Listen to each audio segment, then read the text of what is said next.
Nandyal KC canal office వద్ద రైతు సంఘాల నాయకులు ధర్నాకు దిగారు.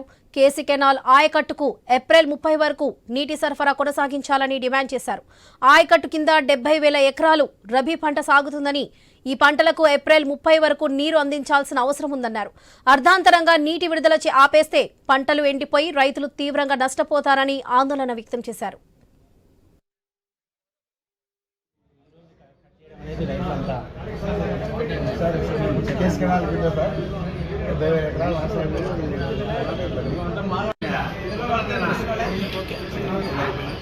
చెప్పండి సార్ చెప్పండి.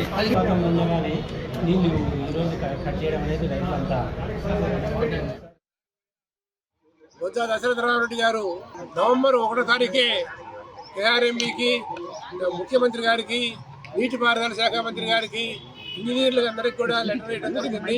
అయ్యా నీళ్ళు ఉంచండి, శ్రీశైలంలో ఎండలకాలం పైర్లకి తాగునీళ్ళు కూడా ఇబ్బంది అవుతుందని చెప్పని ఆయన మా అందరికి మెమరాండం వేయడం జరిగింది. కానీ ఎవరు పట్టించుకోలేదు దాని గురించి. ఈ రైతులు నీళ్ళున్నాయి కదా అని చెప్పని పైర్లు వేయడం జరిగింది. ఇప్పుడు అకస్మాత్తుగా నీళ్ళు పోతిరెడ్డిపాటి దగ్గర కూడా 2,500 నీళ్ళు పారేటటువంటి పరిస్థితిలో దాన్ని ఆపేశారు. అదే మాదిరిగా ముచ్చమరి దగ్గర 2 పంపులు 700 క్యూసెక్కులు నీరు వచ్చేదాన్ని కూడా ఆఫ్ చేశారు. పోయిన గత సంవత్సరము నీళ్లు పోటాపాటిగా వచ్చినా కానీ పోయిన సంవత్సరం పంటలు బాగా పండి నీళ్లు ఇచ్చి చేశారు. ఈ సంవత్సరం 120 రోజులు శ్రీశైలం బాగా కానీ ఈరోజు నీళ్లు లేవని మార్చి పరిస్థితికే లేవని చెప్పే పరిస్థితి ఈరోజు ప్రభుత్వానికి వచ్చింది.